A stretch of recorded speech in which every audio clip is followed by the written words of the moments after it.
குரு வாழ்க, குருவே துணை, குரு அடி போற்றி. 2024 குரோதி வருடம் அக்டோபர் மாதத்தின் பலாபலன்கள் ஒவ்வொரு ராசிக்கும் எப்படி இருக்கும், என்ன செய்ய போகிறோம் அப்படிங்கிறத, என்ன செய்யலாம், என்ன செய்யக்கூடாது, என்ன விதமான வழிபாடுகள் உகந்ததாக இருக்கும், ஒவ்வொரு நட்சத்திரங்களுக்கும் என்ன விதமான பலன்கள் இருக்குது அப்படிங்கிறத பற்றி விரிவாக பார்க்க போகிறோம். அந்த வகையில் இப்போ பார்த்தீங்கன்னாக்க இந்த மாதத்தோட சிறப்புகள் என்னென்ன இருக்குது அப்படிங்கிறத பற்றி நம்ம முதல்ல பார்க்கணும். இப்போ அக்டோபர் 2ஆம் தேதி அப்படின்னு எடுத்துக்கிட்டோம்னா அமாவாசை திதி வருது. இந்த அமாவாசை நன்னாள் அப்படிங்கிறது பார்த்திங்கன்னா முன்னோர் வழிபாடு, குலதெய்வ வழிபாடு, பித்திருக்கள் வழிபாட்டுக்கு உகந்த நாட்களாக இருக்குது. அடுத்து அக்டோபர் 3ஆம் தேதி பார்த்திங்கன்னா நவராத்திரி பூஜைகள் ஆரம்பம். அக்டோபர் 11ஆம் தேதி அப்படின்னு எடுத்துக்கிட்டோம்னா சரஸ்வதி பூஜை, ஆயுத பூஜை அப்படிங்கிற ஒரு விஷயங்கள் பூஜை ஆரம்பம். அன்னைக்கு தான் அந்த பூஜைகள் செஞ்சு வழிபாடு செய்யக்கூடிய ஒரு நாள். அடுத்து அக்டோபர் 17 அப்படிங்கிறது பௌர்ணமி திதி.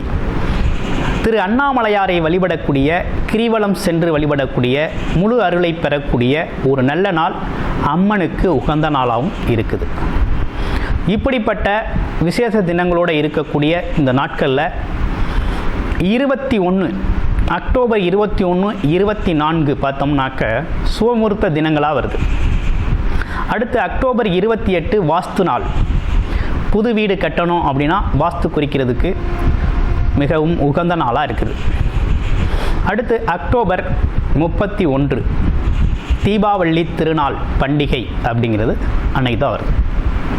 இப்படிப்பட்ட சிறப்புகளோட இந்த மாதம் தொடங்குது. அது மட்டும் இல்லைங்க, 4 விதமான கிரக பெயர்ச்சிகள் அப்படிங்கிறதும் இந்த அக்டோபர் மாதத்தில் வருது. புதன் பகவான் பார்த்தோம்னா அக்டோபர் 10ஆம் தேதி பெயர்ச்சி ஆகிறார். சுக்கிர பகவான் 13ஆம் தேதி பெயர்ச்சி ஆகிறார். செவ்வாய் பகவான் அப்படிங்கிறவர் 20ஆம் தேதி பெயர்ச்சி ஆகிறார். இதுக்கு இடையில் சூரிய பகவான் அப்படிங்கிறவர் அக்டோபர் 14ஆம் தேதி பெயர்ச்சி ஆகிறார். இப்படிப்பட்ட பெயர்ச்சிகளை வைத்துக்கொண்டு என்ன விதமான பலாபலன்கள் இந்த அக்டோபர் மாதத்தில் இருக்க போகுது அப்படிங்கிறத டீட்டெயில்டாக விரிவாக நம்ம பார்க்க போகிறோம்.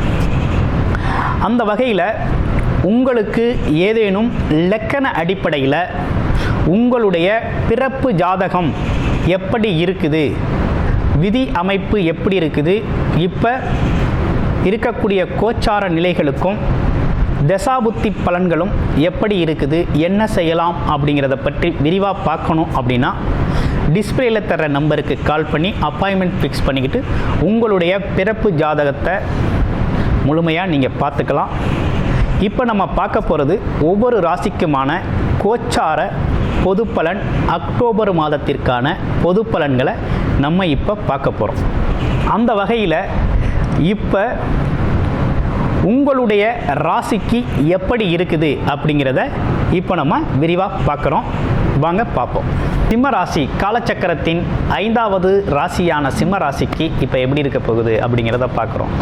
இப்போ ராசிநாதன் எப்படி இருக்கார் அப்படின்னா 2ஆம் இடத்துல போய் அமர்ந்திருக்கிறார். கேதுவோட பிடியில் இருக்கிறார். புதனோட சேர்ந்து இருக்கிறார். தனக்காரகனோடு சேர்ந்து தான் இருக்கிறார். தனக்காரகன் உச்ச நிலையில் இருக்கிறார். 3ஆம் இடத்துல சுக்கிரன் இருக்கக்கூடிய ஒரு நல்ல அமைப்பு. அவரே 10 கூடையவராகவும் இருக்கிறார். 7ஆம் இடத்துல யார் இருக்கிறது? சனி பகவான் வக்ரம் பெற்று உங்கள் மேலே பார்க்குறார், உங்களை பார்த்துக்கிட்டு இருக்கார். 8ல் ராகு இருக்கக்கூடிய ஒரு அமைப்பு. 10ஆம் இடத்துல குரு பகவான் வக்ரகதி நிலையில் இருக்கக்கூடிய ஒரு அமைப்போடு சேர்த்து 11ஆம் இடத்துல பார்த்தோம்னா யார் இருக்கிறாங்கன்னா செவ்வாய் பகவான் இருக்கிறாங்க. இதுதான் கிரக அமைப்பு, ஆரம்ப காலகட்ட கிரக அமைப்பு. பிற்பகுதியில் பார்த்தீங்கன்னா அக்டோபர் 10, 13 தேதிகளில் என்ன நடக்குது அப்படின்னா புதன் சுக்கிரன் மாற்றம் ஏற்படுது. இந்த மாற்றங்களுக்கு ஏற்றார் போல் என்ன நடக்கும் அப்படிங்கிறதையும் நம்ம சேர்த்து பார்க்குறோம்.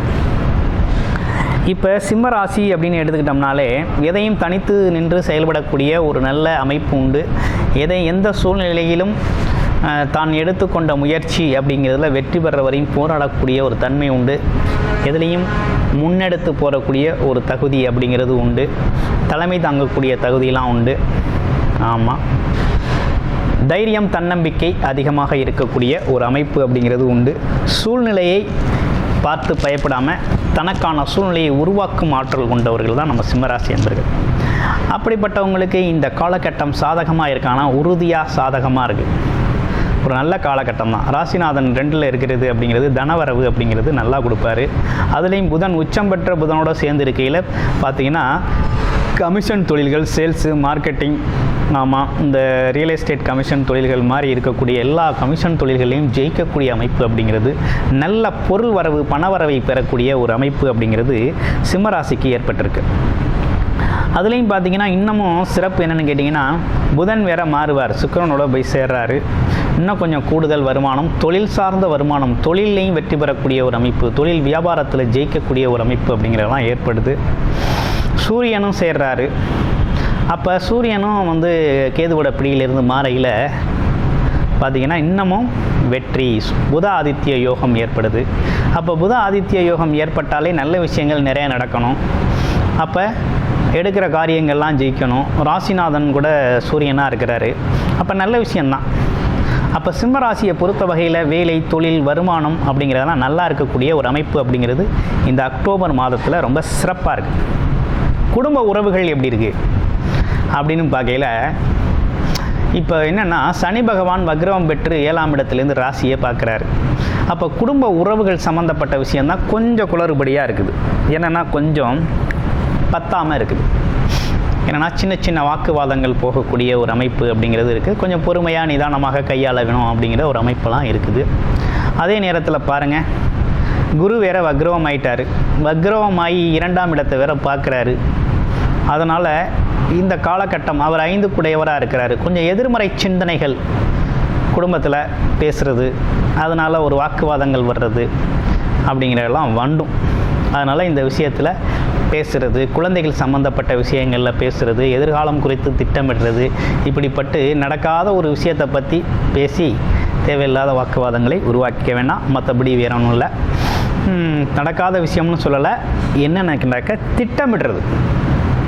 திட்டமிடுறதுக்காக, எதிர்காலம் குறித்து திட்டமிடுறதுக்காக இப்போவே அது சம்மந்தப்பட்டு வாக்குவாதங்கள் வேண்டியதில்லை அப்படிங்கிற மாதிரி ஒரு அமைப்பு இருக்குது. அதுக்கப்புறம் அதை மட்டும் கொஞ்சம் கருத்தில் எடுத்துக்கணும். வேறு என்ன, குடும்ப பெண்மணிகளுக்கெல்லாம் அந்த காலகட்டம் நல்லா இருக்குது. சிம்மராசி குடும்ப பெண்களை பொறுத்தவரை தலைமை தாங்கி நடத்தக்கூடியவங்க. எந்த குடும்பத்தில் சிம்மராசி பெண்கள் இருக்காங்களோ அவங்க தான் டிசிஷன் மேக்கர். அப்படின்னா என்னென்னா, முடிவெடுக்கக்கூடிய அதிகாரம் அந்த குடும்பத்துக்கு அவங்கள்ட்ட இருக்கும். நல்ல நிர்வாக ஆற்றல், குடும்பத்தை ரொம்ப பக்காவாக நிர்வாகம் பண்ணுவாங்க. அவங்களுக்கு இந்த காலகட்டம் அவங்களுக்கு போற்றும் வகையில் பாராட்டுக்கள், மதிப்பு மரியாதையெல்லாம் உயரக்கூடிய வகையில் தான் இருக்குது. ஸோ ஆக மொத்தத்தில் நல்லா இருக்குது. குழந்தைகளுக்கு கல்வி நிலை அப்படிங்கிறதெல்லாம் ரொம்ப நல்லா இருக்குது. அதெல்லாம் இன்னும் குறைபாடும் இல்லை. உயர்கல்வி அப்படிங்கிறதும் நல்லா இருக்குது. படிக்காத குழந்தைகள்லாம் நல்லா படிக்க ஆரம்பிச்சிருவாங்க.